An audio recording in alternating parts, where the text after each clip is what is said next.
video.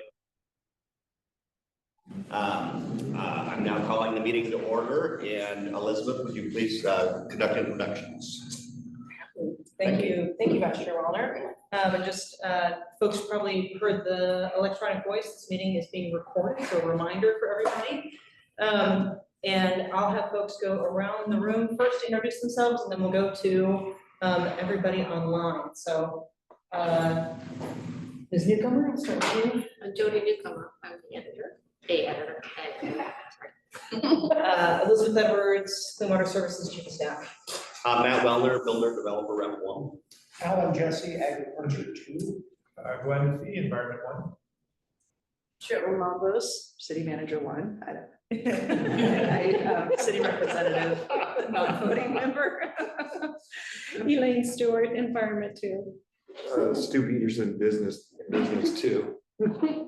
Joshua Bernier, Clean Water Services. I'm driving the meeting. Katie Ragsdale, Executive Assistant to Chief of Staff and Chief Utility Relations Officer. Shannon Huggins, Community Engagement. Julie Cortez, Communications Manager. Chuck Maddox, CWS Chief Consulting Officer. Harvey Knitz, One-Time Media Communications. Kevin Mood, Chief Financial Officer. Joe Gall with CWS, the Chief Utility Relations Officer. Tracy Green, Water Services and Communications Manager. Project Manager, Natural Systems. Randy Lawrence, I'm a Program Manager in Natural Systems. Jill Erickson, Division Manager of Natural Systems. Yeah. Can our online people introduce themselves? I guess you want to start, Ramesh? Ramesh Krishnamurthy, District 2, Commissioner Palm Trees. And Andy? Andy Haugen, District 4.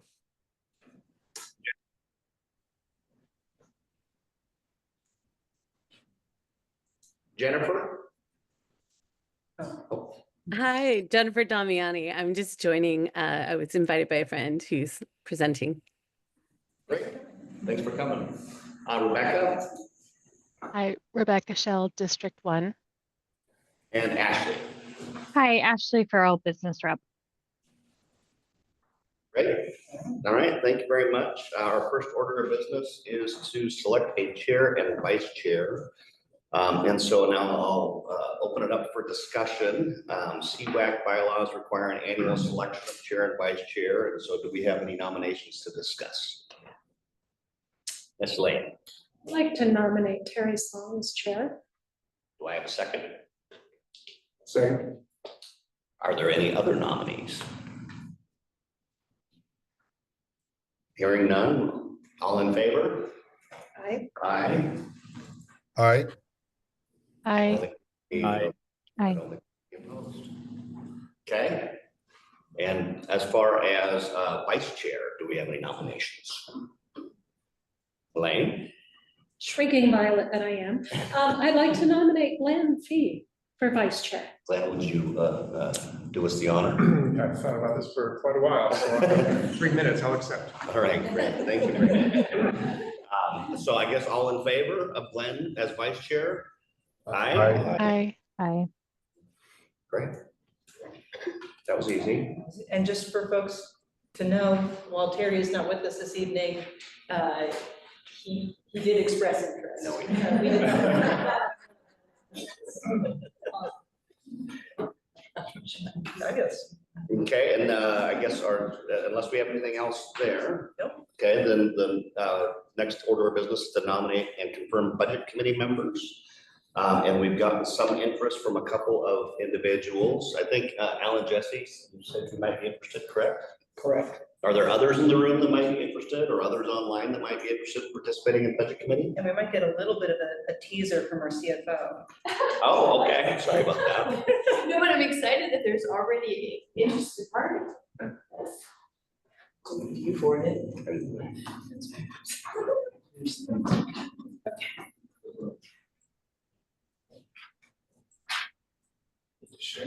So We need 3 more people. we need 3 this time around, yeah. And they have some different terms too, the individuals that we're putting in place. So I'm Kathy Leader, Chief Financial Officer, but also Chief, I'm the budget officer too for the district. And each year we come to CWAC group because you, along with the, because our budget committee, which we're required by ORS to establish and have a public hearing for the budget committee, and also then the actual hearing to adopt the budget, we're required to have an audit committee, and it's made up of 5 members that are the board of directors for Clean Water Services, and then 5 members from CWAC under your charter. The members from CWAC, they serve a 3-year term, so they're staggered, and the individual must live in Washington County and or receive clean water services in the territory.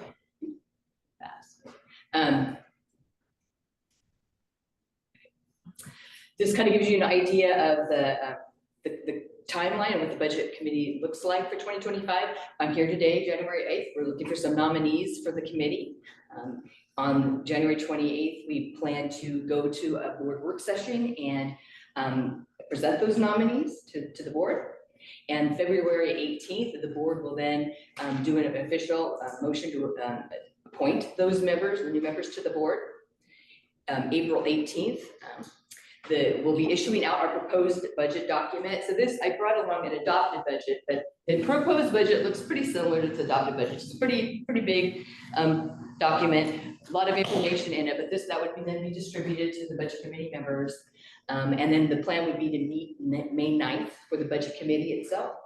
And then June 17th, we would be then going to our board and actually adopting that, the budget for the next fiscal year.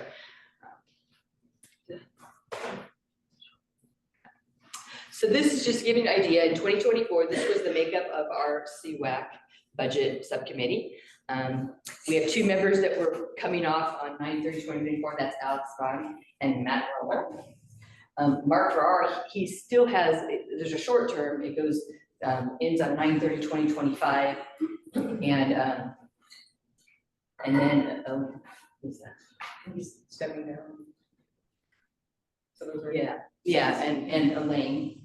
And then Andy was the new bring on and he has the 3-year term, and so his is 9/30/2026.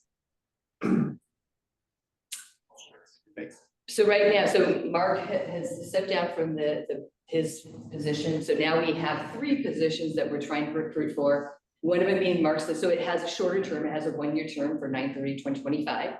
And then we have 2 vacant that now those go out that 3-year term. So their term ends 9/30/2027.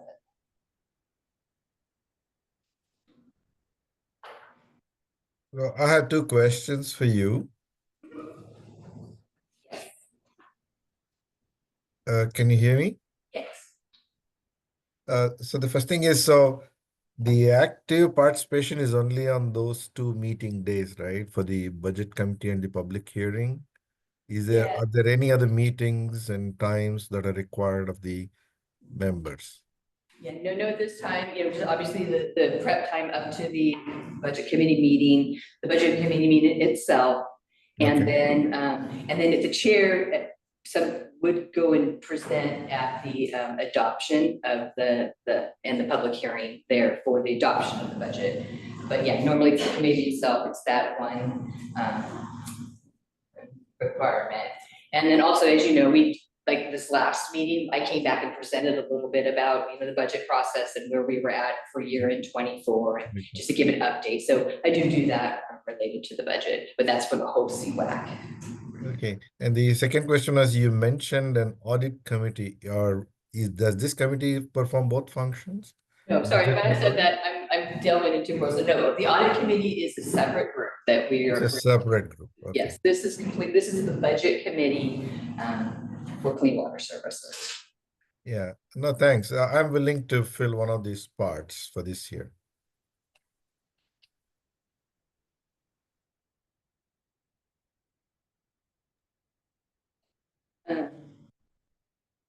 Is there a preference on term, the 1 year versus the 3? It doesn't matter. Things change, time will tell. So that we have 2 other openings, and one of them, if you would opt to just do the 1 year, we do potentially have that as an option for you. You can put me down for the 2027 role. Oh, But okay, thank you so much.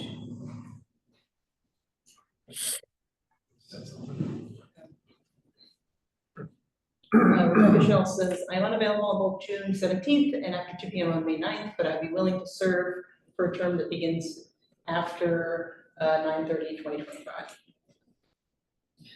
So and you know, so maybe in the next round for next year. Appointment next year. Yeah, obviously, yeah, that'd be great, because we are always looking for new members. Okay. And most of the budget committee members do not have to attend the June 17 meeting. Correct. Yeah, no, they don't, no. May that's just 9 the is chair. the one long Yeah. day that we spend in meetings. The May 9th is the most important, where we need a quorum in order to vote.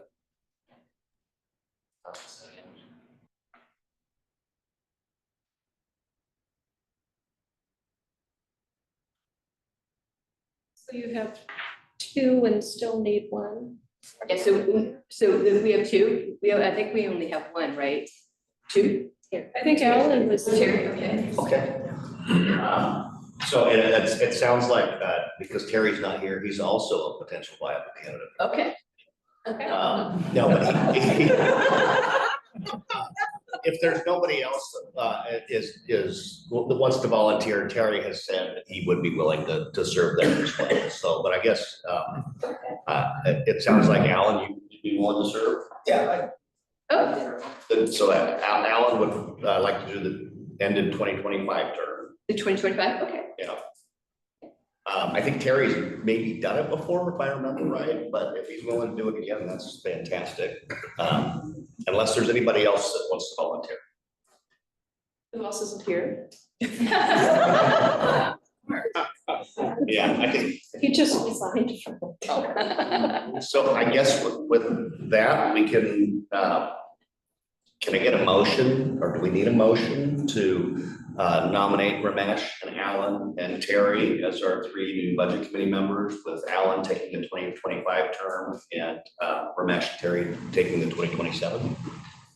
So moved. Second? Second. All in favor? I Hi. Thank you. Thank you, everybody. Yeah, thank you so much. Really appreciate the commitment and the work that's done for the budget committee. I think you'll appreciate the work on the committee and the things you can learn about water services and your input on it. So thank you. It's time well spent for sure. Yeah. Okay.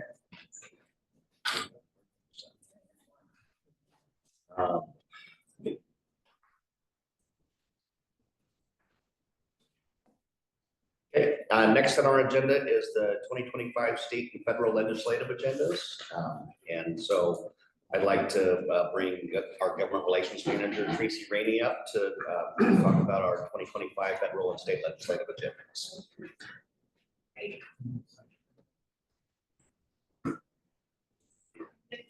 Slides to pull up. Thank you for having me tonight. So yes, as noted, I'm Tracy Rainey, I'm Government Relations Manager for Clean Water Services. And I really appreciate this opportunity to share about our recently adopted legislative priorities for 2025 and what we expect for the year ahead. We're about to enter into a very busy time in terms of the upcoming state legislative session and the new Congress, which has already begun. But we've also been really busy over the last 6 months as we've been working with our board to adopt and finalize our legislative priorities for both the state and federal agendas. So tonight I'll be providing an overview of the process for board consideration and adoption of our legislative priorities. I will review over the specific legislative priorities for state and for federal. And then I'll provide a preview of the upcoming state legislative session and what we expect for this new Congress and administration to the extent that we know what to expect. So not a psychic, but we'll give you at least a little preview there. So in light of Oregon's annual legislative session structure and the annual nature of our Congress, Our Clean Water Services Board of Directors adopts legislative priorities on an annual basis. For Clean Water Services, this process runs concurrently with Washington County's process for identifying their legislative priorities. So we work hand in hand really closely with the Washington County Government Relations team and follow the same process that they are using with their board, which is also our board, as they kind of vet legislative priorities and bring those to their board throughout kind of the 6-month process and period. The timeline that we have used typically was adjusted this past year, so it was moved forward a little bit. Normally we would start the conversations internally with Clean Water Services in around August, September to identify potential legislative priorities, look at the prior year's priorities and see which ones we should carry forward. This year we started that process in May for that internal conversation and started having the discussions with the board in July. So that shifted things up by about 2 months with those conversations that we had with the board. The reason for that shift in timeline was really because the deadline for requesting pre-session filed bills from the state legislature was September 27th. So we wanted to make sure that we were starting to have those conversations to broadly identify some of the priorities should we or the county team need to request a bill from a legislator. Clearly we would still be vetting some of the details, but at least have enough information to be able to start to have conversations with legislators. So it was definitely a much more expedited timeline, but it was a really good discussion that we had with our board this year in the months of really July through October. The board did adopt our final legislative priorities in mid-November. So we have those as very specific legislative priorities, but also a narrative that we have provided, which is a pretty robust document that was finalized in that November conversation with the board. And I should say, feel free to ask questions as I'm going through the presentation. So, okay, so I'm going to start with state legislative session and Clean Water Services state legislative priorities. So as I mentioned, the state legislative session starts very soon. In fact, the legislature will be convening next week for organizational days where they're going to be swearing in legislators that have been elected in this most recent election or re-elected. We will also be having the first reading of pre-session filed bills on Monday, I believe. I'm hearing that we'll see bills that were pre-session filed likely this Friday. So I'm looking forward to a really exciting weekend of reading through quite a few bills. Actually, this morning there was a legislator newsletter that came out and it mentioned that this particular legislator talked to the chief clerk of the House about the number of pre-session filed bills and that it was noted that we are at a record number. It's like looking at Sherilyn and say, yay, right? That's so great. Pre-session filed bills. I think they, for the House right now, there are over 1,400 bills that were pre-session filed. And that beat the record that I think was in 2023, which was just over 1,000 bills. So that doesn't include what's being filed in the Senate. We don't know yet. And there's still opportunity for bills to be filed through the session. So this will just be our initial round. This is going to be a long legislative session, being that we're in the odd numbered year. So we typically anticipate about 2,500 to 3,000 bills to be introduced over the course of the coming 6 months.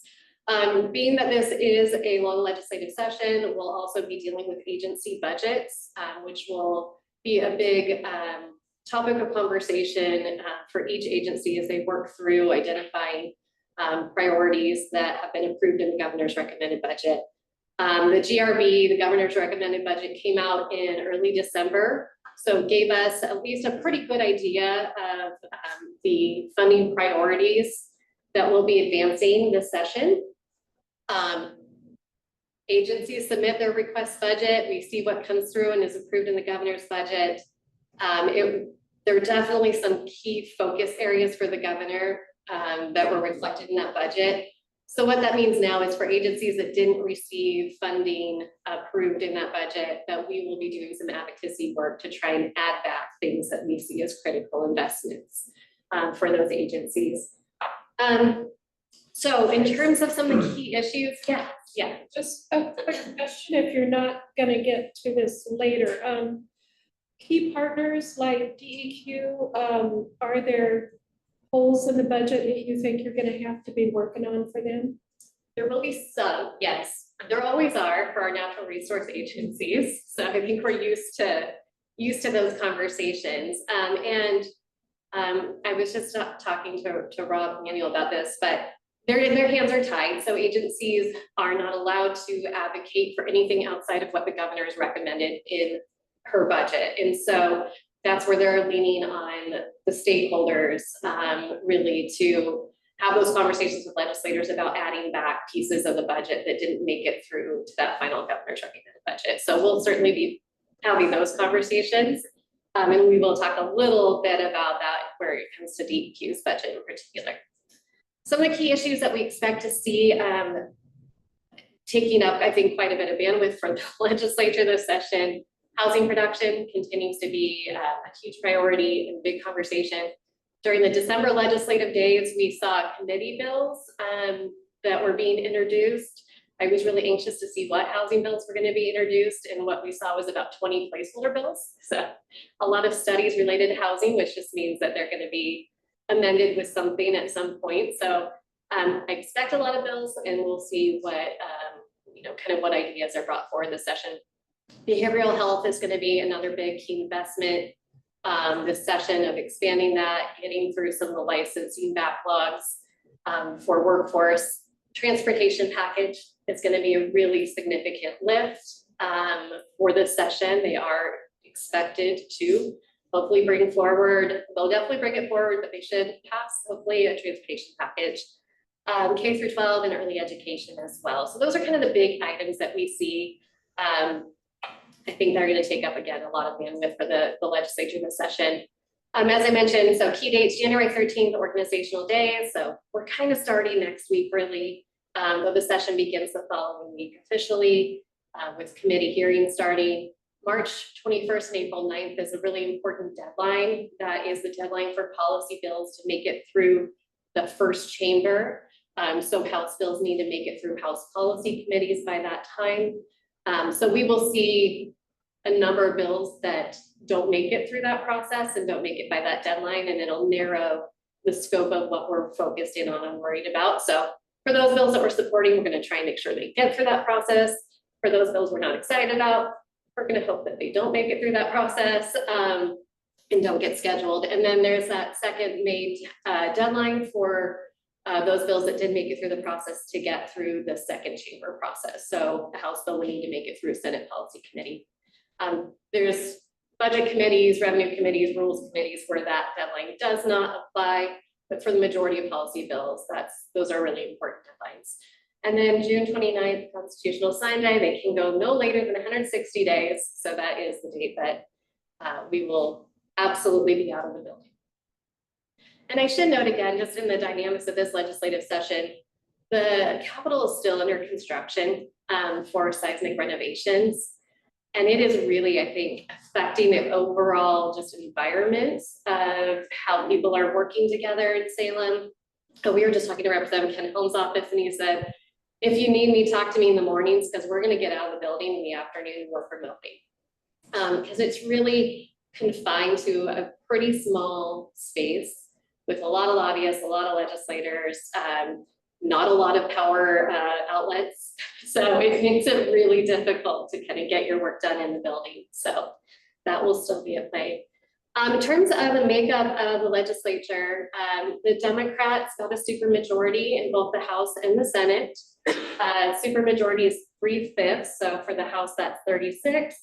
The 60 members, and the Senate, that's 18 of the 30. So you'll see that they just made it to that supermajority in both chambers.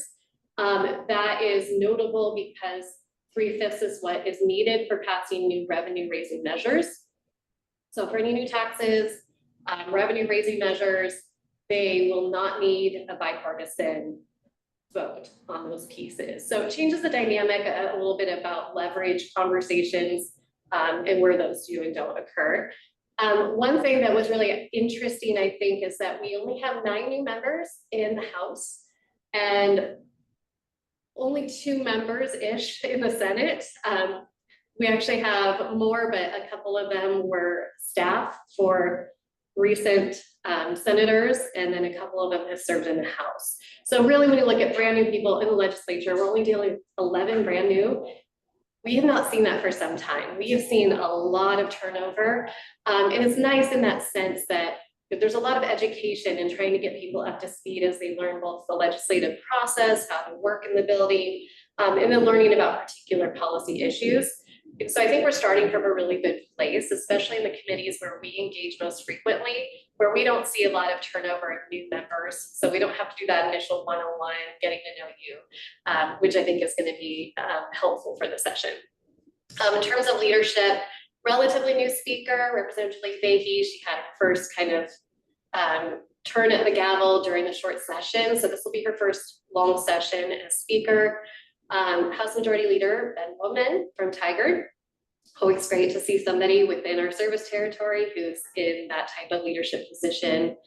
We've had really great conversations with him. And then House Republican Leader would be Representative-elect Christine Drazen, who's been in the legislature before and served in that role before. So there's some continuity, I think, that we're starting to feel now that we didn't have a couple years ago.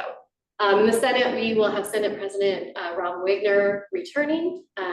So he has been there since 2023 was his first session. And then we've got a new Democratic Majority Leader, Senator Jama, and then a new Republican leader as well over there. So some turnover in leadership, but all in all, I think that we've got a good continuity, and I'm hoping for kind of a seamless transition as we kind of start to get things moving. So for a state legislative guiding principle, this is really the overarching principle that we use to help guide us, provide direction as we're responding to legislation, as we're reviewing the bills that come out, especially those bills that maybe we didn't see coming that could affect the utility. So this has been a guiding principle that has been long-standing, but there was a change made that was recommended by our board that I think was a good one, and that was the addition of the word scanned economic vitality to reflect really the economic impact that we have for this region. And so this is that statement that we'll be taking a look at as we review again those bills to see whether we will take a position and what that position might be. Yes. Just to clarify that did strike me, that economic vitality. So that's referring to clean water services, economic vitality. Yes, yeah. Okay, I read it a little bit differently, okay. Yeah, I mean, that was kind of my understanding, and the conversation that we had was really with our board chair. Again, looking at from that protection of public health standpoint, but also, again, making sure that we're able to work as a utility in that space. Again, not a lot of people think about water and economic development, but the connection is very much there. And so again, just making sure that we're having that discussion about the economic impact in the region. Yeah, do you have anything to add to that? No, I think you addressed it. No, I don't think, no. Can I ask, re-clarifying here, is it clean water services economic vitality or the service areas economic vitality that is referenced there? Oh, it's the service area is the way that I read it. Okay, Yeah. okay, Sorry. that's what I thought. Yeah. So for the 2025 state legislative priorities, I will go through these relatively quickly because I probably should check how I'm doing on time. First one, infrastructure. No surprise there. Continued advocacy around water infrastructure and the importance of making those investments. We categorized it very intentionally with these 3 areas that are distinct, really. But protection of course, water quality, public health, the environment, supporting maintenance and improvements to existing systems. We've got a lot of aging infrastructure. Every utility across the state, across the nation has aging infrastructure. And then building capacity to support community growth, including housing production. I think what we've seen in past legislative conversations recently is a desire to kind of run to that capacity piece of it around housing production. So making those investments in the name of housing production.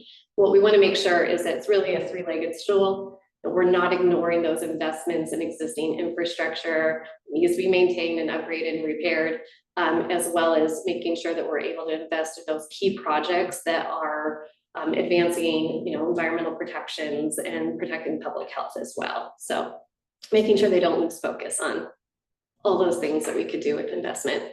Supporting opportunities for additional state investments in water infrastructure readiness for industrial and commercial expansion opportunities. Again, just that tie to economic development, and making sure that it's understood as we talk about potential for any areas of industrial or commercial expansion, that they remember that water is a key component of that, and that infrastructure planning takes time and it takes money. And so we found that there's some tables where we're not at and we need to be at to make sure that everyone is on board and able to plan ahead. Preserving local infrastructure financing tools for water infrastructure.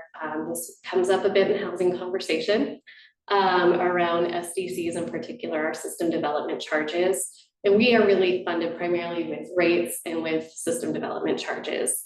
So making sure that we're preserving the financing tools. We don't want to take backward steps in how we pay for the infrastructure that's necessary in order to support growth.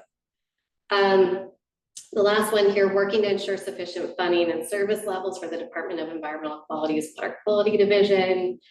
And then kind of all those pieces that we're looking for: effective, efficient water quality permits, tools and strategies for innovative approaches.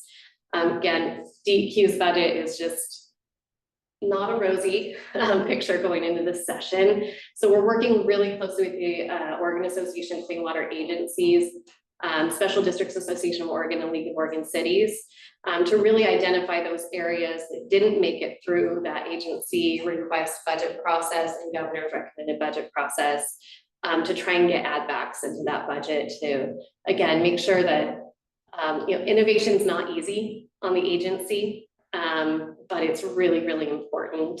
And it's usually something that can take them a little bit more time, but we want to make sure those investments happen because legislators love to talk about the innovations of clean water services, but DEQ has such a role in that to support that. Another question related. It sounds like from your tone that that's different than past years. Why is that? And DEQ's budget is not what they need, or is it never is. Actually, no. Yes, it never is. Yeah, the natural resource agencies are not really ever at where I think they need to be in order to do the critical work that they're doing. This year, the governor was very targeted in what area she was going to invest in. And so it was a 1% above current service level where agencies could have some additional requests, which really did not go very far at all. And so normally we see some additional policy option packages coming out of the agencies for key initiatives. And I think with an agency like a natural resource agency where they're fighting for funds anyway, that 1% is a tough one. Yeah.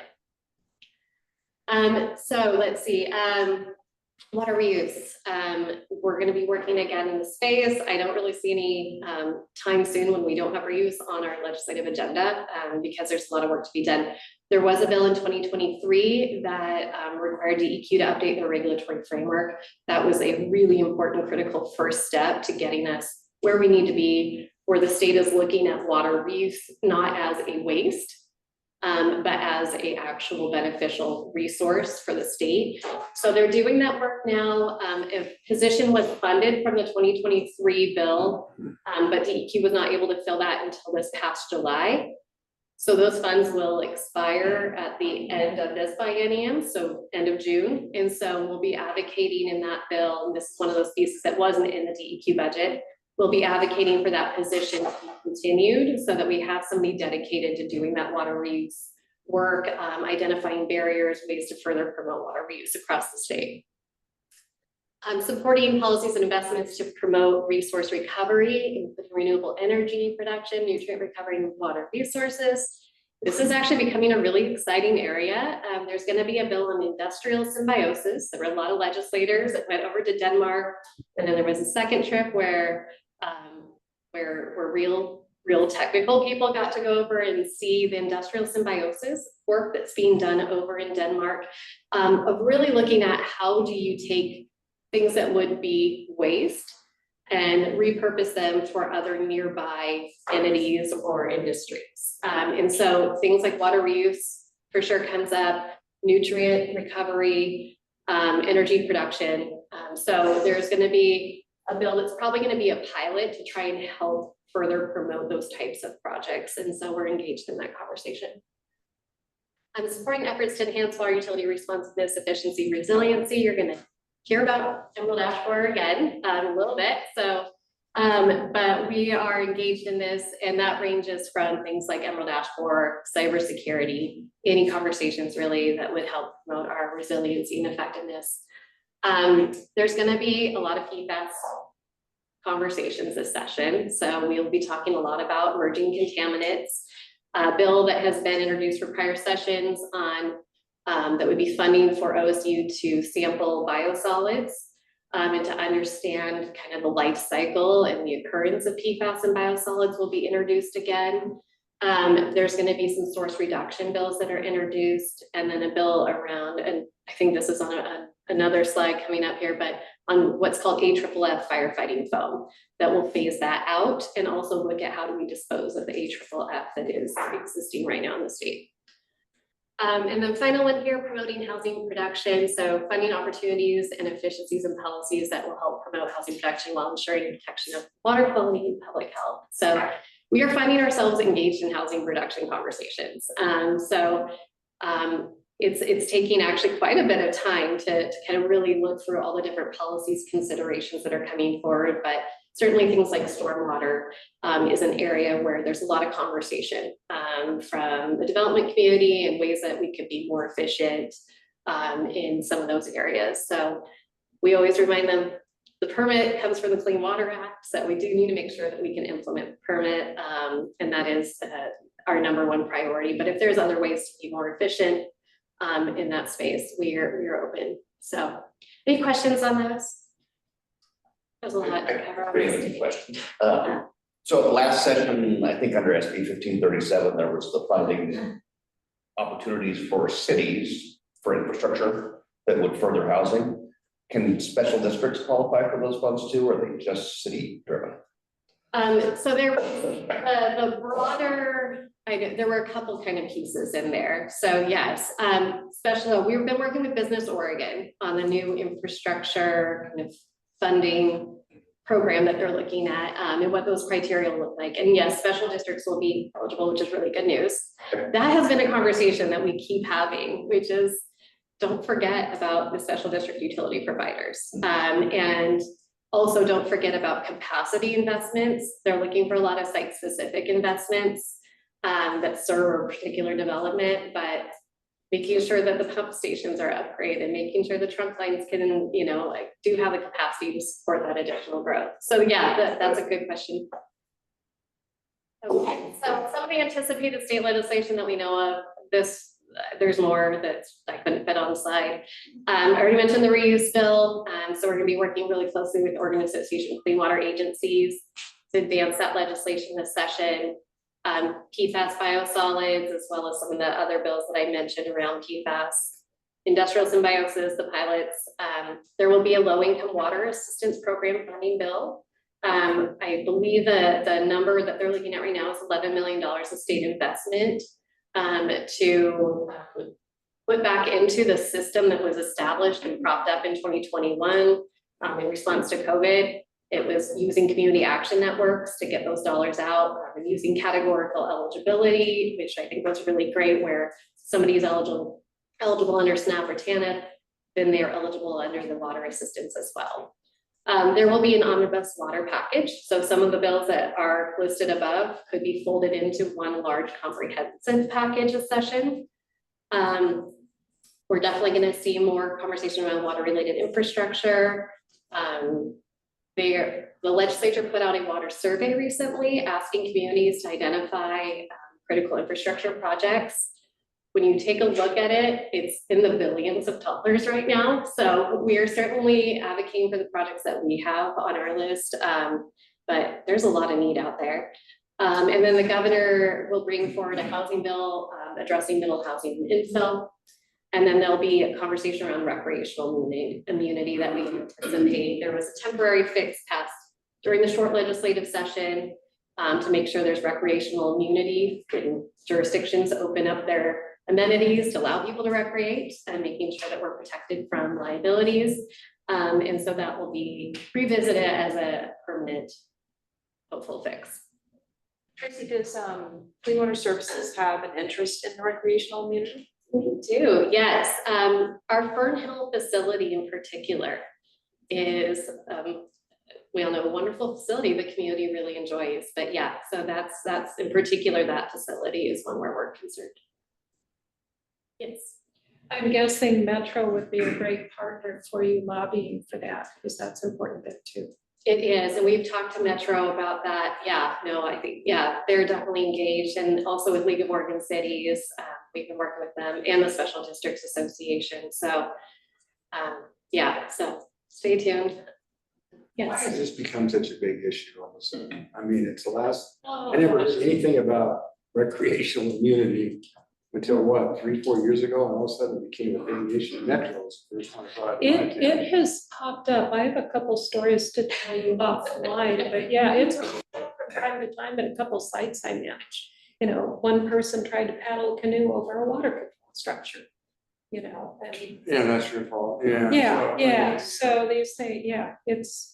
The most recent was the city of Newport, where an individual fell when they were trying to get to the beach.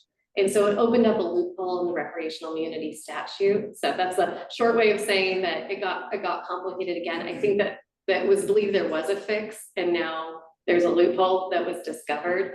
So now they're trying to figure out how to make sure that she was using that as transportation to recreate. The trail was actually more of a means of transportation.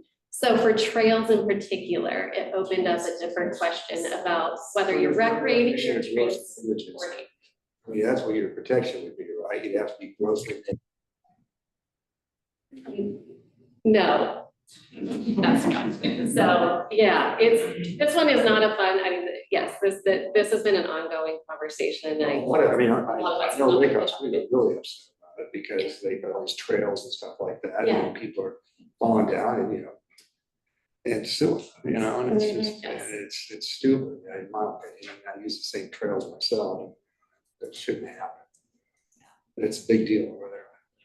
So it certainly is. So, yeah, so I know from that liability side. So, okay, I'm gonna shift to 2025 federal, and then Elizabeth, how are we on time? I just want to make sure. You're doing okay. Are we okay? Well, So before you go, I have a comment and maybe 2 questions. I can save the questions for after the federal. The comment is that you did mention the supermajority. A good thing that comes out of that is there's going to be no walkouts, there's going to be no holding up of discussion and passing bills. That's probably the good thing that will come out of that. The second thing is, I think Representative Ken Helm is still the chair of the water subcommittee. And so he's also a Washington County resident. He's actually my neighbor around here. So that should give us some advantage or some visibility into how things go. Hopefully, that's how it works, right? So I'll say the questions for after the federal guiding principle. Okay. It's Okay. common to both, so. yes, it's wonderful. Representative Ken Helm is, I mean, he's yeah, it should be noted. So he is the chair of the House Ag, Land Use, Natural Resource, and Water Committee, which is the only committee in the legislature that is co-chaired on a bipartisan basis. And so you don't see that legislature, that voluntarily the gavel is shared between a Republican and Democrat, but it is in that committee. And again, we've got a lot of legislators that are returning to that committee. I mean, they're all returners. And so there's a really good dynamic overall. Doesn't mean that there's not moments where they have their disagreements, certainly, but there's a real commitment to bipartisan solutions around water issues and to tackling tough water issues. Doesn't mean they're going to be able to move it all forward, but it's really encouraging to see. And so the fact that, yes, that Representative Ken Helm is in the Beaverton, Aloha area is really huge for us. And he reaches out to us pretty frequently, which we appreciate. And Tracy, if I made one point of clarification around supermajority and quorum threshold, which is, just to get really nerdy on this, the quorum threshold is actually 2/3, so it's even higher than the supermajority threshold. It's one of the reasons why Oregon has been more susceptible to walkouts, because we have a much higher quorum threshold than other states by and large. And so it's not actually a quorum-proof majority that Democrats currently hold. So there could in fact be walkouts, however, voters approved a ballot measure in 2020 that then has repercussions for lawmakers that are out of the building for more than 10 days for unexcused absences, which was upheld by the Supreme Court. And that's why we're seeing some turnover on the Senate side as a result. So it's not as likely as it was, but it's not without possibility, so. Okay, so moving into the federal guiding principles. So again, guiding principles, these are a little bit more specific than when we talk about state guiding principle, but these are intended to be a little bit more broad for the federal side in terms of helping inform how we respond to legislation and the conversations we have with our federal delegation. And so again, no surprise, water infrastructure investment. Similar to the state side, promoting the long-term resilience, efficiency, effectiveness, and safety water utilities and infrastructure. Continuing investments in local conservation technical assistance and incentives, so working with agricultural partners on some of those really great win-win projects. And then supporting strategies to better understand and respond to impacts from emerging pollutants and climate-related events is another one that's kind of a broader catch-all for some of the work that we're doing at the federal level. Any questions on those guiding principles? Okay, so for the specific federal legislative priorities, I don't think anyone will be surprised to see the top of the list there is advancing the seismic modifications for Scoggins Dam. It will be on that list until that project is complete. But again, we've seen really good progress in that space. We're working really closely with our federal delegation, the local partners, really just making sure that the Safety of Dams program is funded so that we don't see any delay in the timeline that we have had communicated to us about that project, which would be construction starting in 2029, completion in 2035. Advancing water reuse opportunities, again, reuse conversations at more of the federal level and funding investments to help promote projects. I know Senator Merkley is really a big proponent of water reuse, which is great. Supporting further investments in our nation's water infrastructure. One dynamic that's interesting in this space that we're working closely with NACWA on is making sure the Clean Water State Revolving Fund is adequately funded. Congress brought back earmarks several years ago, and those are actually being for any clean water types of projects. They're being taken off of the top of the Clean Water State Revolving Fund. It hasn't hit as a huge impact yet because of the bipartisan infrastructure law that was passed in 2021. But as those funds were at the tail end of that funding investment, it really could have a pretty significant impact on the Clean Water State Revolving Fund, which starts at the federal level, flows through to the state. So that's what DEQ administers for clean water projects in Oregon. So it's starting to take a little bit of a dip in those investments. And then advocating for federal investment in water ratepayer assistance. We've been having that conversation. Obviously, the funds that initiated out of 2021 as reaction to COVID were at the federal level. And again, I think really we're fantastic in allowing states to prop up programs that were very, very well subscribed. I don't know, we'll see prognosis wise. I think honestly, we might have a better shot at state investment to continue that program, but we'll continue to have those conversations. Supporting funding to ensure effective management of Wapato Lake National Wildlife Refuge, that continues to be just on our agenda. as an ongoing priority, as does the funding for agricultural conservation incentives and programs. And then again, finally, a more specific policy around emerging contaminants and working to ensure producer responsibility in a manner that protects utility ratepayers. Any questions on the federal priorities? Okay. All right. So makeup of US Senate and House. I feel like it's finally started to like stabilize. I think Elizabeth and I've had to change these numbers over and over because things have been a little bit tumultuous with some resignations and other things happening. So Senate 53-47, Republican majority, so that did flip. And then in the House 219-215 with the Republican majority, 3 seats that potentially 3 seats up for election in early 2025.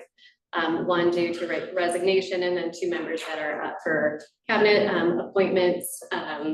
So we would likely see what happens with those 3 seats in April. So we won't know our final makeup for some time there. We are seeing a return of our federal delegation, which is really great. So that is some consistency that we appreciate. We have just fantastic working relationships with our senators and with Congressman Bonamici and Salinas. They've been out to see our projects. They're having conversations with us frequently and checking in. And so it's great to have that they're all returning. So in terms of our federal advocacy approach, we are really working closely with other associations, National Association of Clean Water Agencies, Water Reuse Association, Water Environment Federation. Diane's president of NACWA this year. I'm on the legislative committee for NACWA. And so we really do use that relationship to track legislation and to respond and coordinate on testimony at scale. We also, though, have a contract with the Scoyac Associates. They are the lobbyists that we use for the federal level. That has been really instrumental in the effort around Scoggins and our interactions with Bureau of Reclamation, and again, making sure we're securing that funding for the dam safety program. We will be going to Water Week this April. It is a culmination of a bunch of the groups noted above that pulled together an advocacy fly-in. So we will be heading out that way and talking to our delegation, possibly doing some other meetings, Department of Interior, we'll see, to talk about these priorities. So we'll see some new candidate appointments that we should have some clarity around soon. But I think the takeaway really in this is there's going to be a lot of change, a lot of turnover, and it's going to take a little time, I think, for things to smooth out in terms of what we see, what we expect, and kind of the overall nature of some of the agencies that we work with. I will say we don't work with the Secretary of Labor frequently, but we had to put it on there because it is very rare to see somebody from Oregon that is up for a cabinet appointment. So I did used to work with Chavez de River when she was mayor of Happy Valley. So yeah, so really interesting to see that.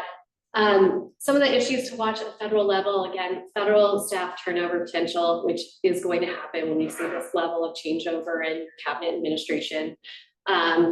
Earmarks are likely to return. I don't know that Oregon's going to get a much of it, so it may not be an area where we're making a lot of requests over the next 4 years. That we'll see. There is a real strong, I think, potential for the designation of PFAS under CERCLA to be revisited. It's been a big conversation in terms of whether or not there will be an exemption for what are often referred to as passive receivers of PFAS, the water utilities. There's other entities as well that have been part of that conversation. And really it's about liability. It's about liability and whether or not somebody could be exposed to some additional liability for PFAS that exists within their system.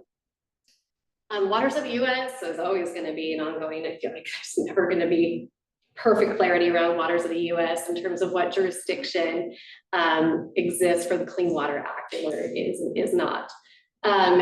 I know the Farm Bureau would like to see some further clarification and definition around water to US. It has been an ongoing legal battle, so I think there's a potential that we'll see some additional direction and definition that could come.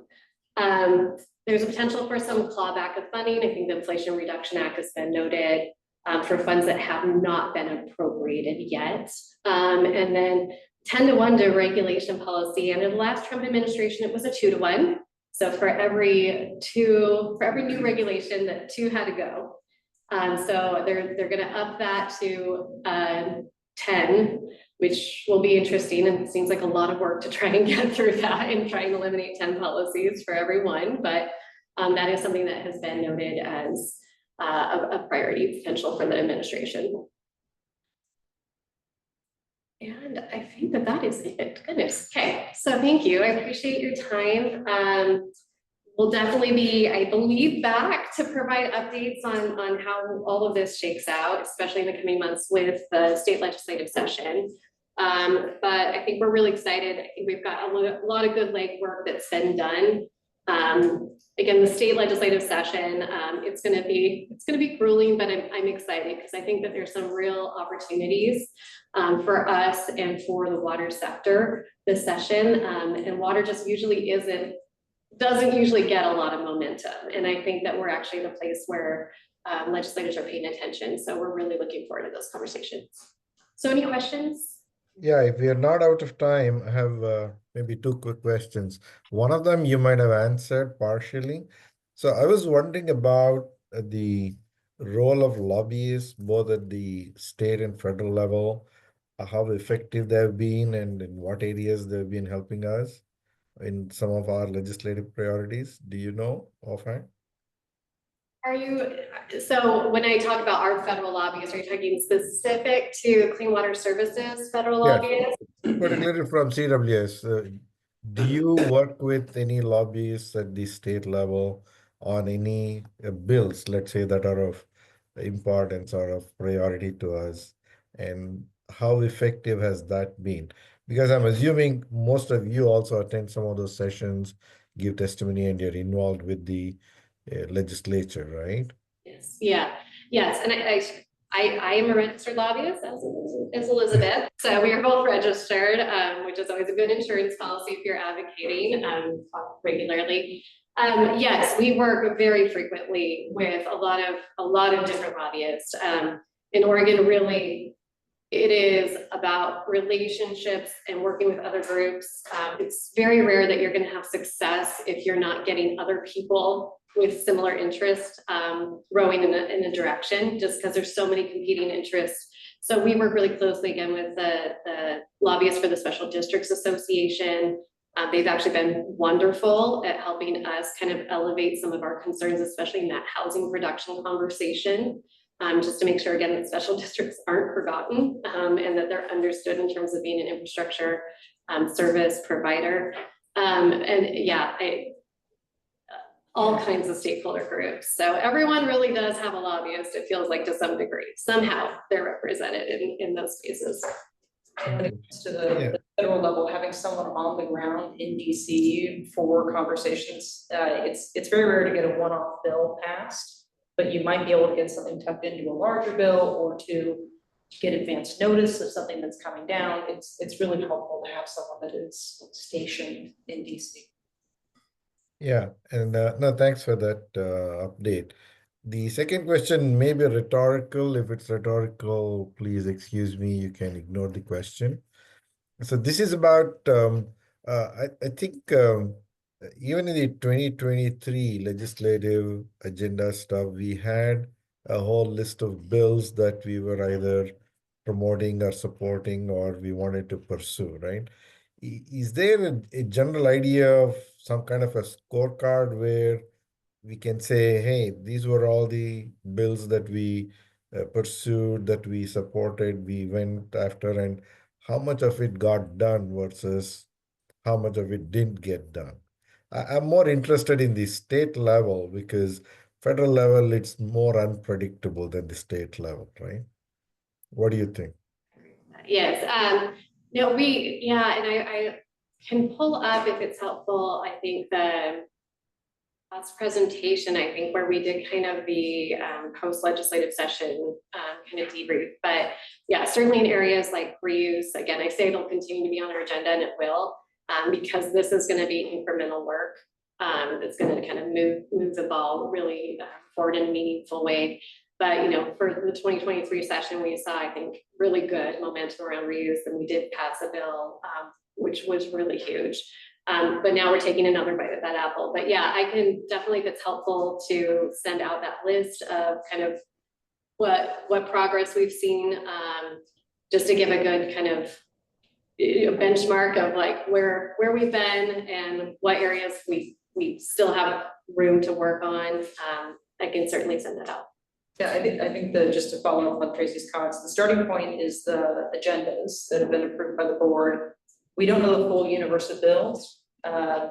Tracy's weekend will be ruined, and she'll have the insight into the first, I don't know, 1,500, 2,000 that come out. And sometimes there are bills that come up that we don't know about that will end up eating up a lot more time and attention than we necessarily anticipated. And so building that scorecard will be easier to do once we get into the water. We have our North Stars in the form of the agenda, but there can be a lot of time and attention spent on things that we don't necessarily anticipate.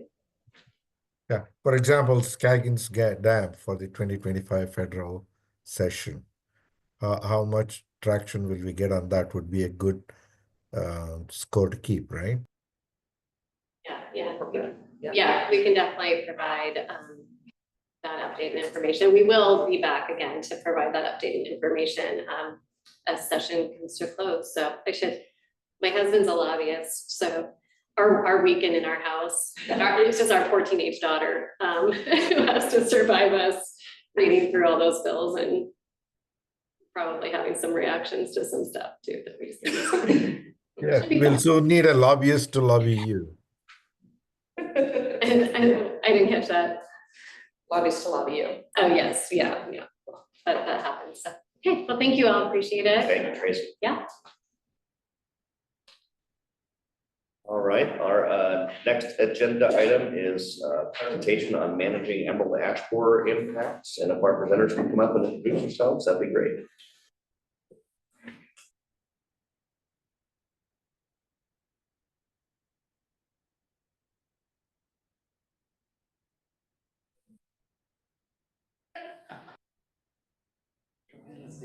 Just when you thought you had all the good news that you could use. Good evening. Thank you so much for inviting us to be here to share this update with you. Couple of key takeaways that I want to highlight as we're giving our updates. Yeah, you guys want to. But anyway. I'm Jill Erickson. You guys already heard me introduce myself, and we're here to give you an update on emerald ash borer. It was first confirmed in Washington County 2 years ago. What we're here to share is really looking through the Clean Water Services lens, but we recognize the diversity that you represent in our community. So we're also very hopeful, and one of our goals this evening is to share information that you will find useful and helpful and be able to take that back to your respective interest areas. I think it's worth noting that natural environmental stressors like emerald ash borer require that we are very effective in our partnerships, right? We cannot be successful by just doing this work on our own, standalone. So the partnerships that we have with so many of the agencies that you heard talked about earlier are critical. So that collaboration externally is a lot of what you're going to hear focused on and highlighted this evening in our presentation.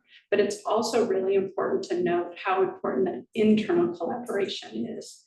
So when we were here 2 years ago sharing the news about emerald ash borer, we were really focused on like, wow, what are the impacts going to be to our shade credit, and how are we going to manage these impacts and mitigate them to make sure that we stay in compliance. And we were here talking about our thermal management protection plan. And in the last 2 years, a lot has happened, and we really accomplished a lot in those collaborations. And making sure that we can continue to manage the resources, the natural resources that we need to, and do that cost effectively. Oh, do I have the clicker? So again, what we're going to focus on with our presentation is giving you an idea of what's happening locally and how we're responding, as well as at the state level. And when I was talking about that collaboration, I wanted to just give a couple of key updates to give you an example of what that looks like on the ground. So internally, when we first found out about this, we created an internal response team, and Joe Gall led that, gave us leadership. So every month we were getting together and talking about what is this going to mean for us? What's it going to mean for our constituents? And we were sharing that information and asking questions and making sure that we were getting the right information, doing the right research.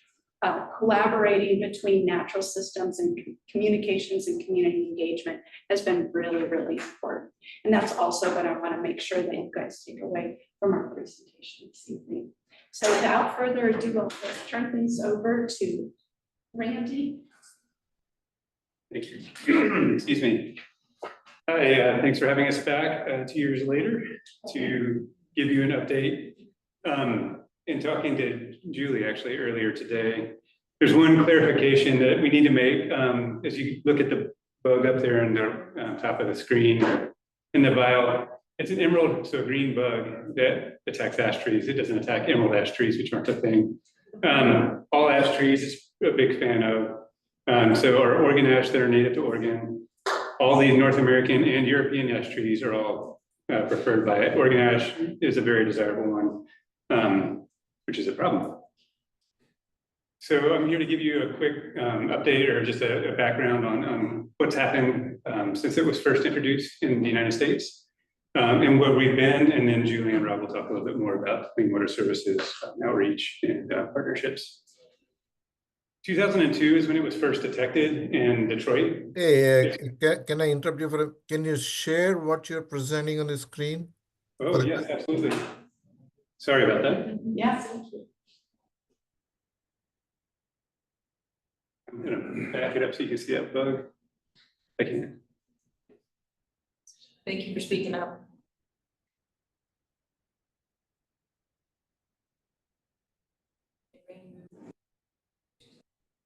Yeah, absolutely.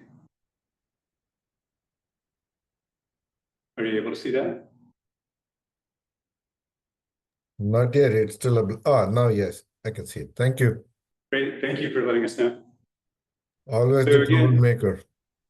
I'm Randy Lawrence with Natural Systems. There we go, and I'm gonna go back. So there's a little green bug that we're talking about up in the top right corner. So anyhow, this bug's really cryptic. It was probably in Michigan for almost 10 years before it really was discovered. They didn't even know about it in China. It's northeastern China, southeastern Siberia, where it's from, because it's not a big problem. So it wasn't even identified there. Very cryptic, you really don't notice it until the trees start dying and you start looking closely. It's really hard to contain, it's really hard to detect until your tree's dead, in which case it's too late. So it quickly spread across the United States, as you can see here. Over 20 years, it's spread across most of the northeastern United States, the Midwest. That's that light blue, unfortunately, Carolina blue color of UNC Chapel Hill. I don't like seeing it there. And it got to Forest Grove. It was detected in 2022. It continues to spread. Out here, it is now in Yamhill, Marion, and Clackamas counties. Talking to the Department of Forestry, it was probably there first. It just wasn't found first. The fact that it was found in Forest Grove was kind of fortuitous. An Oregon dad who happens to be a biologist at the city of Portland was in Forest Grove at a park where it was very thick and found it when he was picking his kids up from summer camp. And then there was a really, really quick response from the state. Probably the quickest and most effective response to date. We also have 20 years of management history to build on as a nation and a community. One of the big benefits out here that we had was the ability of local support and partnership to support the state in the response. We got that from the state and the federal, the Forest Service, and USDA APHIS when they came out and remarked on how easy it was for them to get access, figure out the right people to talk to, get out on the ground, and do some of the crucial actions for this bug. Oregon had a plan before it was detected, probably not before it was here, but nobody knew it was here. But back in 2019, they came up with a plan that's really, really important with this. It's a foregone conclusion that the ash are going to die. Unfortunately, it's happened everywhere else, and nothing that's been done has stopped that. And the key really is understanding where your risk is, where the problems are going to be, and managing it early. If you start early, there are a lot of options on the table, as you see on this chart from Rainbow Tree Care. Over time, your options go down and the cost goes up. Yeah. Randy, years ago, I thought I had heard that sometimes ash trees would look like they were dying, but then they might respond by more of a coppicing and shrub-like growth. Is that not true? Do we know that they flat die now? Thank you. That's absolutely true, but the coppice growth and then the ongoing impact of the emerald ash borer probably means they'll be more like a shrub, a small tree. And so depending on why you want the tree there, for clean water services, the shade. To the shade credit. It really changes. It's the dominant riparian tree, so streamside tree, shade providing tree in our basin, at least in the valley bottom. And so that really changes the way that the shade could be produced. If you're looking at street trees, park trees, things like that, you probably don't want that. It's not very aesthetically appealing. Also, you do have a big dead tree to deal with still, even if it coppices, if it sprouts from the bottom, which is really typical of ash. So will we have ash trees in Oregon? Sure, but they might be ash shrubs or bushes or whatever. Right? So this is key. Before you know the ash tree is dying, before you really know that the emerald ash borer is there, you have a lot of options. Your low cost options are all there. As soon as you notice that it's too far gone or that it's dying, you can't use the pesticide options that are available anymore. It's just not effective. Basically, the tree is too far gone for it to help. And the arborists aren't willing to climb it anymore. So if you have difficult removals, you have to bring in a crane or whatever it is. So the cost goes way up. It's really good to have time to plan. You can see the none scores, hundreds, thousands, millions. This is a map that was put together by Oregon Department of Forestry of ash. This is a statewide, but it's zoomed in on our watershed. So all the pink is ash. There are millions and millions of ash trees in our basin. This is Oregon ash mostly. You can't really see where all the streams are because it's completely covered with pink, because that's where the ash are, streams and wetlands. And so it's a really big deal. Also, ash is a street tree. It's not a hugely represented street tree in Washington County or in Portland, but there will be a lot of loss of street trees. So there's aesthetic and environmental loss there. Trees are a big benefit for people, for health. Interestingly, for the shade credit program that Clean Water Services manages, we expect a pretty insignificant impact. And that's based on the age of the trees that we've planted, the ease of replacement, and the way that the program is administered. So we'll lose a lot of ash trees.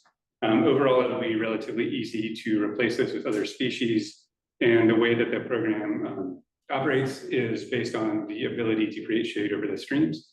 So where we actually will lose that ability in that you won't be able to grow a tree anymore because it's too wet, basically, is about 1% of the total area that we have under shade credit. So as far as Clean Water Services is concerned for shade credit, not a huge impact expected. As far as the impact to streams and natural areas in Washington County, it will be significant. So what are we doing? For our thermal credit projects or shade credit projects, we're probably moving off the camera for you all online. We're budgeting appropriately, so we're really thinking proactively about replacement and safety for contractors that work on these projects. Over the next couple of years, we should be able to make sure that we have that replacement trees planted, and then on an ongoing basis, we can kind of operate on a similar budget that we have been. Mapping and monitoring, where are the ash trees? You saw a nice map there. We've been working with the monitoring subcommittee that the state has set up. That's part of the Emerald Ash Borer Task Force that Rob will talk more about. So supporting efforts to basically figure out where the bug is, delineate the infestation as it moves, and make sure we can direct the appropriate resources to the places where it is. Biological control.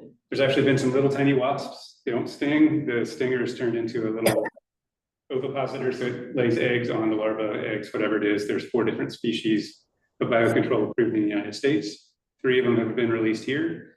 That's really good news. It was really early in the infestation here. If you can get those to expand with the expanding population of emerald ash borer, that really slows it down, that really dampens it. And it's like COVID. We want to spread that time out and give everybody as much time to respond as possible. So you have more options, you have more budget cycles, you can just spread out the cost. It's probably not a cost that most people who own trees are expecting. If you think about Walton Hills Park and Rec District, they've got hundreds of thousands of ash probably on their properties, and they've got trails everywhere. I mean, it's going to be a big problem for them to think about how they keep people safe. Which brings me to the next point, assessing tree risk. Clean water services, we've done that where we have projects where we've planted ash trees. We've surveyed areas where there are people or property who may be at risk from ash trees as they fail in the future. Currently, there's not an issue. The ash trees are still healthy. When they die, some of them will present a risk. What we'd like to do is remove that risk, so remove trees strategically to make sure that we don't have a risk of people on property who are neighbors to the projects where we manage. Pesticide is a great option for trees if they're important to you. We have millions of trees. We probably don't want to inject all of them. It'd be cost prohibitive, and it is a pesticide that kills all the bugs that chew on an ash tree. And so if there's a really iconic ash tree, if it's good shade, if it's in your front yard, it's a really good option. It's not all that expensive. When we're talking about risk and mitigation, it's the low cost option to remove the risk because the tree won't die. And so then you have a healthy tree. And it works? It works really well. You have to inject it every 3 years. What about other ecological, biological concerns? So there are concerns. The main one is that anything that would chew on an ash leaf or bore into an ash, and there are some native borers that don't kill the ash tree, it'll kill them. Pollinator wise, it's not a huge concern. They haven't found it moving into pollen. It doesn't bother bees, that's where it's going. Yeah, and the injections take place, you wait until after flowering before they're injected, so it's not a big concern. Also ashes, mostly when pollinated, it'd be stored in ash. They also haven't found it moving from the leaf litter into the streams, so it hasn't been very mobile. The imamectin benzoate, which is it's cheap, preferred one, cheap compared to removing a tree. It's not cheap, but it's in a $12 per inch of diameter for a tree every 3 years. So overall, it's relatively inexpensive. I mean, the problem is though, like you take Browns Ferry Park that has thousands and thousands of trees and you have to inject them every 3 years, it becomes, you know, yeah, on a mass scale. Yeah, but if you have a tree in your front yard, You can't have woodpeckers, right? And they do, in other places, they become a big predator of emerald ash borer, like a longer term, it helps a lot, the woodpeckers actually. You don't necessarily have to inject forever. It's what they're finding as the wave moves past, there's some residual emerald ash borer left. But there may be a stasis at some point in the future. Replanting, of course, is really important. Diversity is really important. Ash is super dominant because it's really seeds in aggressively, it grows quickly, it can tolerate a lot of different things. Ash is probably way more dominant now than maybe it was several hundred years ago. And so looking at tree diversity is an option and one that we definitely use. And then finally, research and innovation. This isn't awesome, but it is an opportunity. If we think about climate change, there's going to be a big gap in our tree canopy. And so there is an opportunity to consider what are the impacts of climate change and how do we replant in a way that hopefully is more resilient. We are participating in research right now to try to understand what tree species and species in regions that are expected to have our future climate will be most successful. So there's an opportunity as we have some big replanting efforts on the horizon to use some of those species and hopefully create a more resilient future. And I think with that, I'll turn it over to Julie. A question for you before I let you go. So you mentioned that Forest Grove was where the first infestation was detected, right? Yes. So was there any effort to find out what brought that first infection? Typically, it comes through these wooden crates on which things are shipped around. Was there an effort? Did they find out what brought that first infestation? Yeah, it's really challenging, and now they think it probably wasn't Forest Grove where it showed up. You're absolutely right. They think packing crates were how it showed up in Detroit, but in Forest Grove or in Clackamas, Marion County, they think it was probably firewood that is how it was moved. So if you go and camp and don't move firewood. Right, so is there some learning that says if we can prevent that happening, other pests and other infestations can be avoided? That's where I was going with that. Yeah, it's interesting. There's some information out there about how it can also hitchhike on trains or semi-trucks or cars. It moves, but it moves a lot quicker if we move it. So I think it was inevitable that it would make it out to most of the country, but we're making it happen a lot quicker through pallets and firewood and things like that. Certainly showing up in the first place, the ocean was a good gap to keep it over in its native range. But once it was in our country, it's able to hop pretty quickly from ash tree to ash tree and grove to grove. Thanks. Thanks for the question.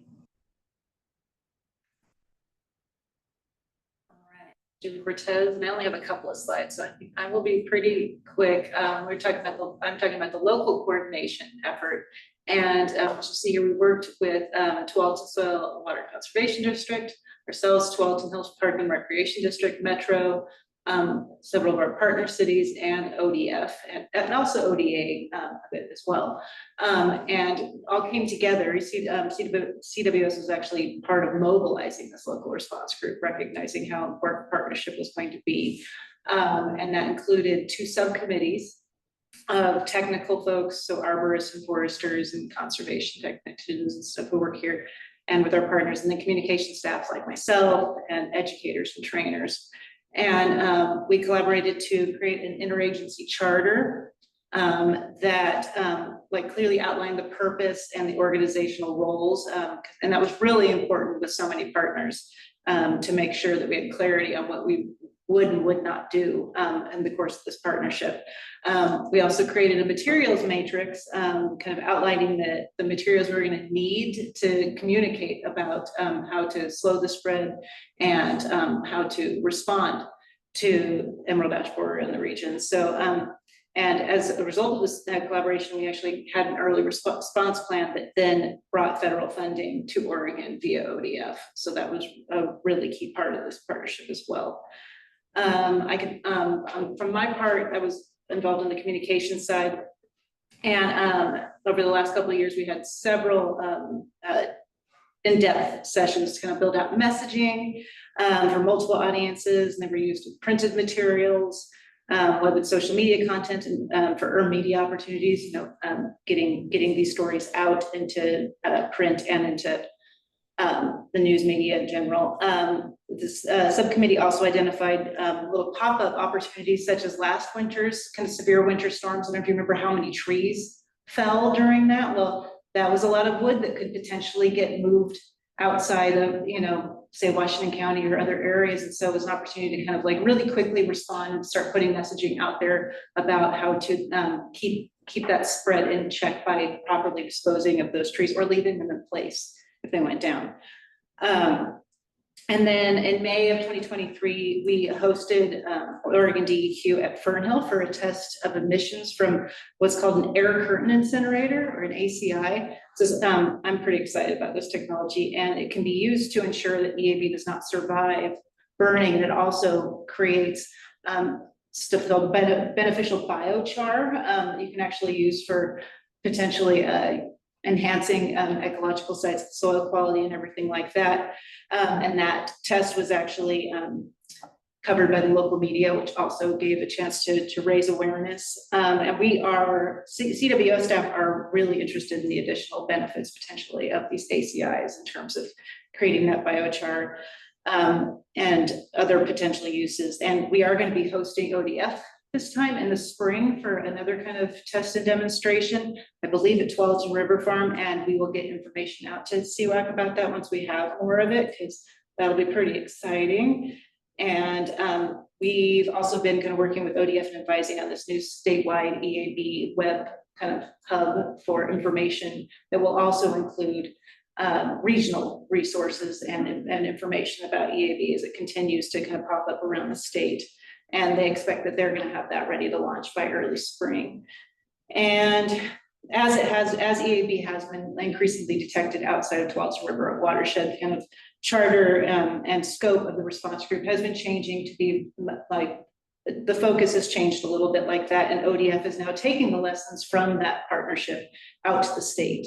I'm the co-chair of the Oregon Aqua, the Oregon Association of Clean Water Agencies, also known as Aqua, the education committee, and I recently invited Leela Gonen from ODF to come present to that committee about both this partnership and what this is looking like for the state as we move forward. And I expect that we'll probably have them come to either the Stormwater Summit or the summer conference to talk a bit more about that and keep getting that message out. So I think that is it for me. If Rob is ready. It's me again. It's me again. Yes. Hopefully a quick question. So you said without affecting air quality, what part of the ash borer treatment affects air quality? And So burning wood obviously can benefit air quality. So this, and Rob would be able to speak with much more authority than I about the science behind this, but this, the way this thing is set up is the ACI is actually to not have that carbon go up into the air and to be captured into this biochar, and so you don't have the air impacts of burning that you do, which is like with an open burn. Okay, I'll say the next part of the question to Rob. Okay. Well, I'll jump onto the ACI. So the air curtain incinerator, to describe it, and I think if we go backwards, there's a nice picture of one over on the, is there a laser pointer on this? Might work. Okay, I'm not going to point to it, but Rob, can you introduce yourself to the group? What's that? Oh, yes, Robert Emanuel. I'm a natural systems project manager. And just to give you a little bit of background, I used to work on our noxious weeds and invasive species programming, and have been tracking emerald ash borer for a number of years, and worked on our integrated pest management plan. So when the emerald ash borer came up in conversation, we were working on an early draft of a response and readiness plan back in 2016, and I was one of the reviewers of that plan, along with my colleague Dominic Mays, who is our original detector.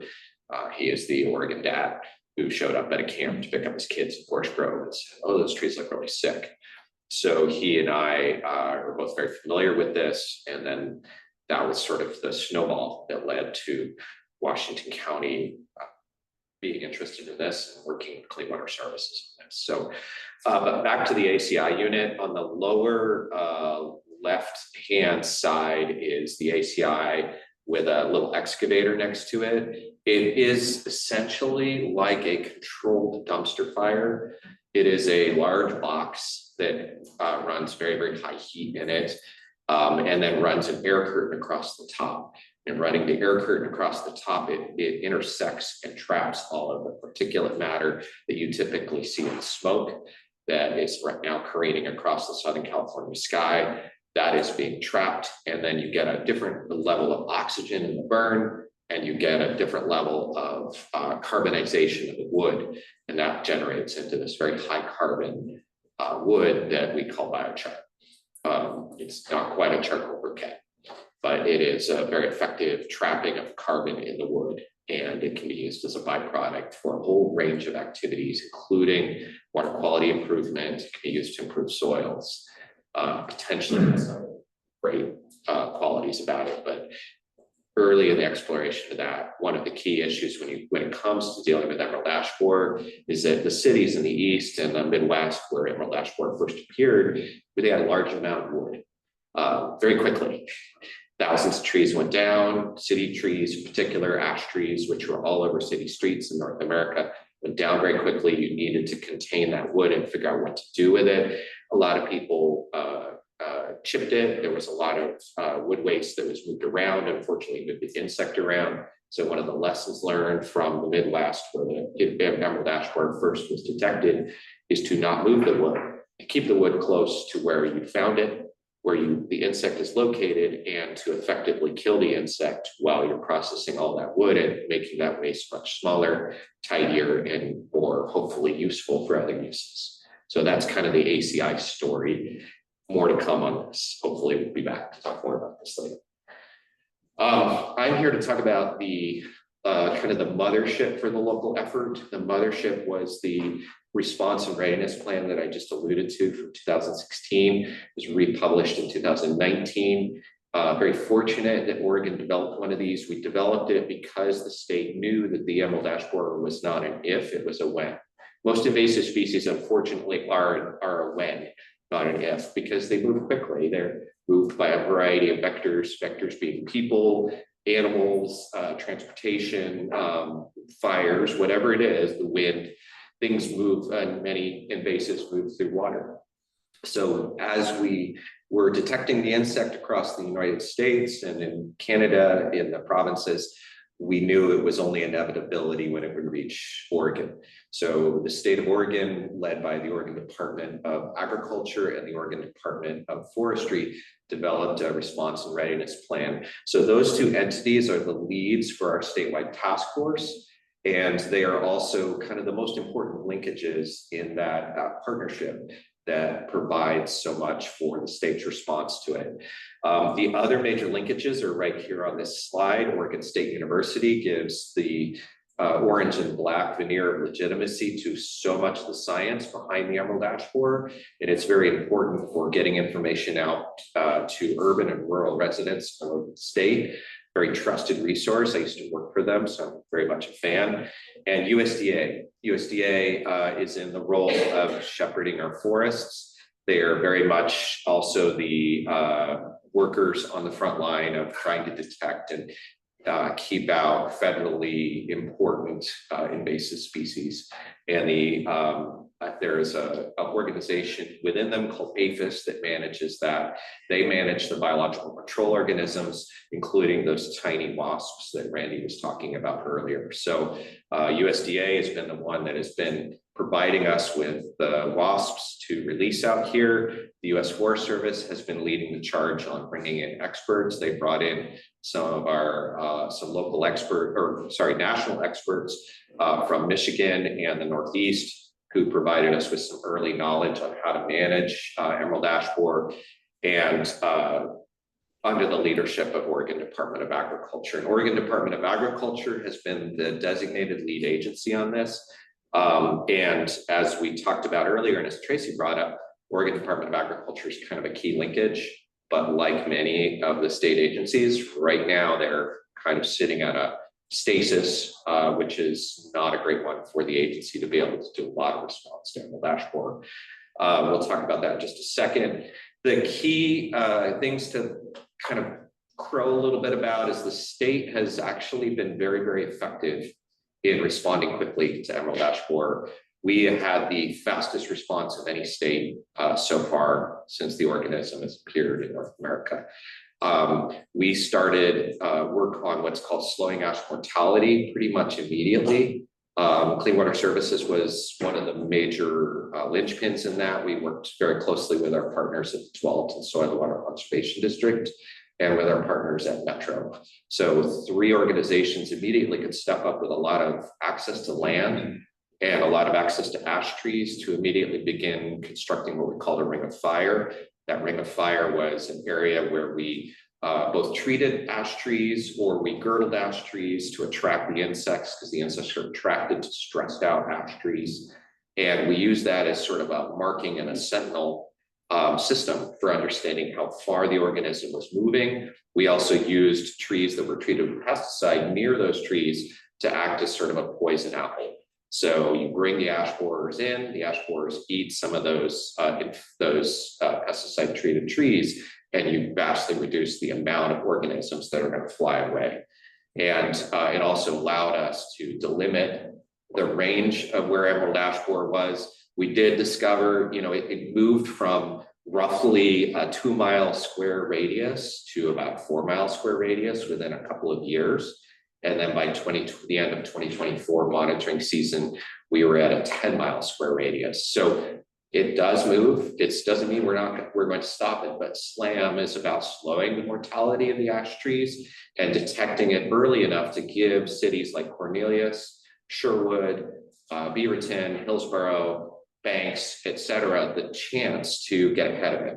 And getting ahead of it means assembling their arborist teams, understanding what the budgetary implications are, preparing the publics with messaging, and dealing with getting information out to a wide audience of people. So it takes a little while. It is actually very, very important also with regards to our city partners to also understand the implications for their streamside areas, for their parks, for their utility corridors. So the same kinds of things that Clean Water Services is facing, many of the cities are facing. We have also had the fastest response with regards to introducing biological controls of anywhere in the US. And within a year of introducing those biological controls, when we were using those early detection trees in the Ring of Fire, discovered that the organisms were actually indeed following and colonizing the emerald ash borer and reproducing.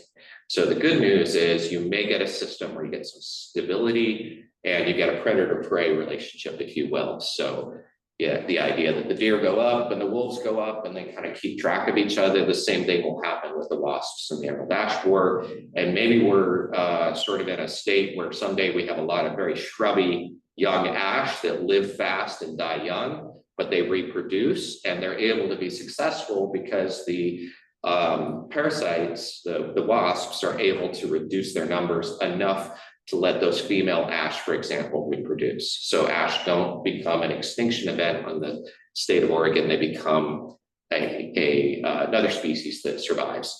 So we do have 2 quarantines out there that are very important. The quarantines over the 4 counties that are now infested are delimited and maintained by the Oregon Department of Agriculture. We also did that air quality, that air curtain incinerator test and looked at the air quality of that. And the statewide task force has been very successful in securing quite a bit of funding. Much of it has been federal, but we did get $500,000 from the e-board request in 2022 to deal with the initial emerald ash borer work. Unfortunately, Oregon Department of Agriculture's budget is sitting at that 1% cap right now. And they have had to let go their emerald ash borer coordinator. So they had 1 person devoted to it through their Wilsonville office, and they had to let her go. So those of you who are interested in this particular topic and you have the ear of somebody at a state level decision maker, let them know you're interested in this. And obviously our local connections will also be discussing this with their representatives and folks that they're connected with as well. We've had a very lucky confluence of events. The state level has also been able to support the local level, and now we're moving into a kind of a new dimension where the state task force is sort of at the call of the local communities. So the local communities bring their information and their needs to the state level task force, and we're starting to figure out ways to respond to that so that it's less of the state trying to handle everything and keep a lid on all the pots, and it's more the local folks calling the shots and asking for assistance where it's needed. But we will need to figure out ways to kind of morph and change with regards to how the state agencies are funded and how they're managed and what kinds of priorities they take on. So we'll just have to see how this goes. But now we're in 4 counties. It will spread. You will see it in places, more urban centers eventually. Portland, it's a matter of time. Salem, Eugene, the east side of the Cascades where there's ash trees. They expect to see emerald ash borer move around. And it was detected also, by the way, in British Columbia after we gave our presentation in 2022. So just expect that we may also see detections in Washington state as well. So the West Coast will eventually be colonized by our little green friend. So that's all I've got. I'll hand it over to the group if there's any other questions. And sorry, I keep forgetting there's a camera down here. Well, yeah, so the follow-on question from before. So you mentioned the ACI and the biological controls as the 2 mechanisms that you use now to control or to eradicate the borer. Are these the only 2 effective methods, or are there other methods that can be deployed? Well, the pesticide is really a preventative measure from keeping your trees dying. And the ACI is a measure for controlling the insect in the wood if you have wood that's been infested. The wasps are not going to be a silver bullet. They're going to be a control on the overall population. So they'll swing up and down in the same way that the emerald ash borer will swing up and down. But nothing will really eradicate the insect. The insect's going to be here forever at this point. So the focus is just on limiting them or limiting their growth. It's limiting and slowing the spread. That's really our number one task, and trying to get organizations, people, and their trees prepared ahead. So you have time to make decisions. So it's more of an inevitability that ash will be affected across the state rather than just what if. We're definitely going to see most ash in the state will be reduced in size, if not eliminated from some locations. It'd be interesting to see. Ramesh, let's do a follow-up there in a second. Stu has a question. Has the ODF&W ever been approached on this? Because, every coastal river, the headwaters are protected by ash trees. I mean, that's what cools them. I mean, I've been in most of them. The connection with fish is a really important one, and to be very honest, it's one we are just starting to work on trying to make with folks at the Oregon Network of Watershed Councils first, and the Oregon Watershed Enhancement Board. ODFW has not really contributed much to the conversation. They are on the Invasive Species Council, so the Oregon Invasive Species Council's very much a facilitator and convener of things related to emerald ash borer.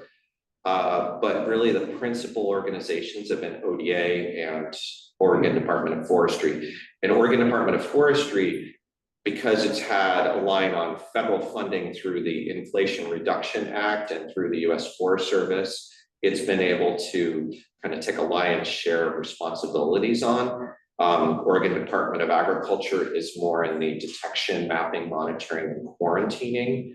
On the regulatory side, they would have a role to play, but Oregon Department of Fish and Wildlife, not been quite as much. Not they realize that, like I say, those headwaters are all protected by them. Every tree around is an ash tree. Yeah. It keeps it cool, and that's why the little native fish can go back and go up there and spawn and return. And so I would think they'd be pretty concerned about it. They've got a lot of hatcheries down there to protect too. Well, one interesting confluence, forgive the pun, is that if you pull this together with the water quality questions that we all have with regards to protecting the Tualatin River and its tributaries, if you look at that on the state broadly, you could look at a lot of impacts on endangered species listed fish, and a lot of impacts on the temperature of our rivers. And from a regulated perspective, from one of the entities in Aqua, for example, Clean Water Agency, they too would have the same kind of interest. So hopefully, as Julie brings this to Aqua, for example, people perk up and are interested in trying to see some additional actions and some additional emphasis on figuring out how to quickly replace that shade along streams and to address the impacts of the ash loss in riparian areas. Outside of the Tualatin River, I think it's going to be a much more impactful moment because they have not benefited from the levels of planting that we've been able to do as part of our temperature management program. Are the diversity and the consistency and the amount of emphasis that's gone into repairing and restoring riparian areas in the metro region is significant. And once you get outside of that zone, I do believe there'll be some even bigger water quality impacts. We just go right over the hill to the Trask and Wilson over there. Like, did you have a question? Yeah, Stu pretty much asked it, but as a follow-up to that, so Randy mentioned the 1% shade credit. I think that's going to be impacted. And obviously the shade credit is not equal to all the shade trees along the river. Do you know what partners are doing to actually, many of the trees are ash along the river. Are there any of the partners, is it Scott at the Watershed Council doing any work yet to track the ash trees on the river? Curious to hear what's happening there. I'll let Randy address that.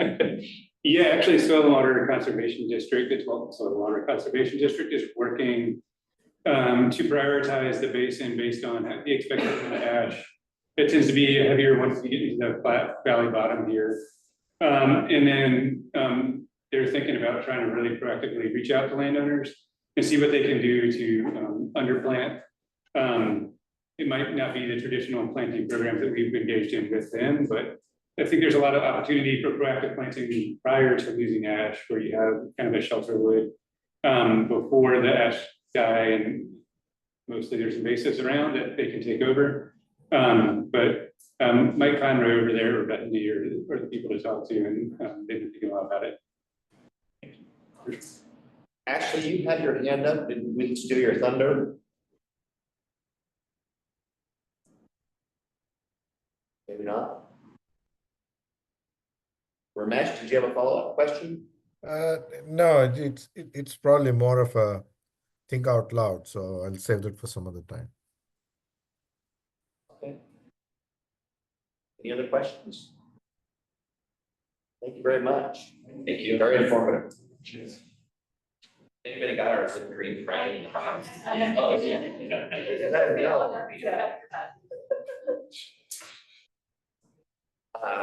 him to my office.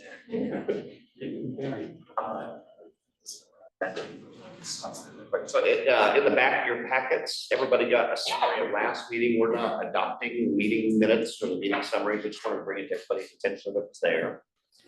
If you have any corrections or anything, just let staff know that there's something that you see. Next is an invitation for public comment. Is there anybody in the room that wants to provide public comment? I doubt it. And I think Jennifer, you're the public online. Did you want to provide any public comment? No, I'm very impressed by all the work you guys are doing. So thank you for letting me join. Thanks for being here tonight. With that, we'll close public comment, and Elizabeth, do you have any announcements? Thank you, Vice Chair Wellner. Just a few announcements for the group before we let everyone go back to the rest of their very dark evening.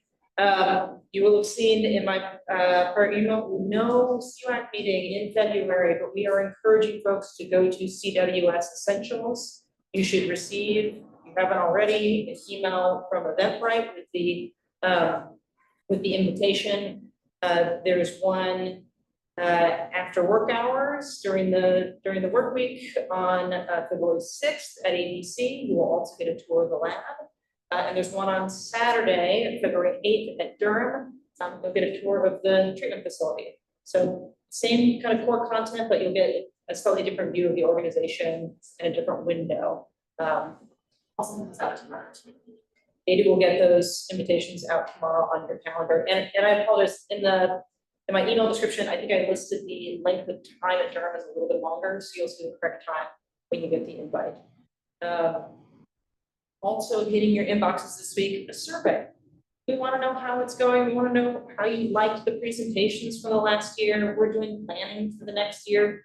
I'm still kind of new here and trying to get some feedback and ensure that we're making good use of your time and expertise and be respectful of that. So a couple emails going out from us this week.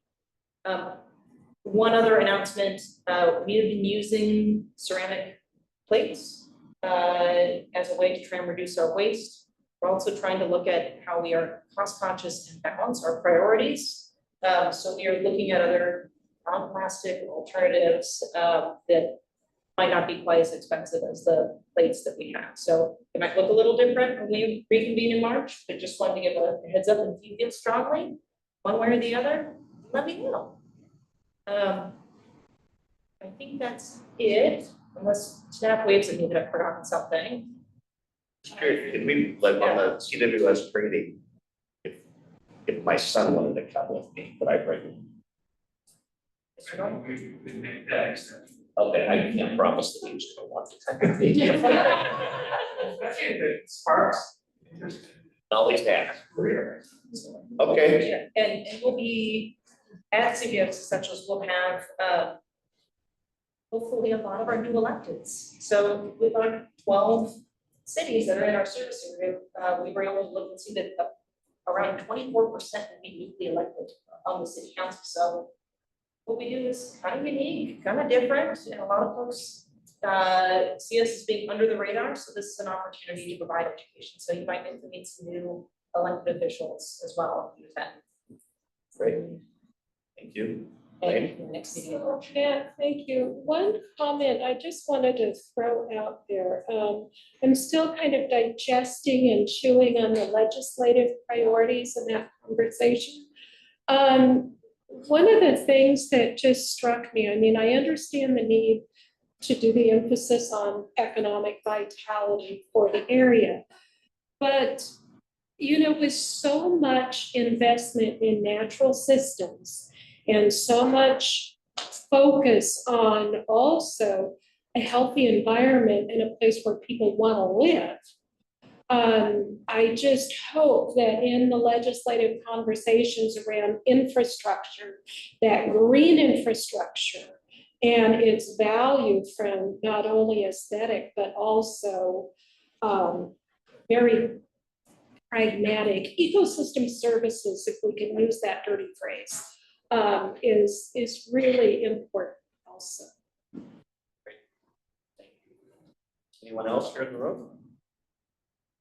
Any more comments online at all? Seeing none, I'll adjourn tonight's meeting. Thank you very much. Thank you all.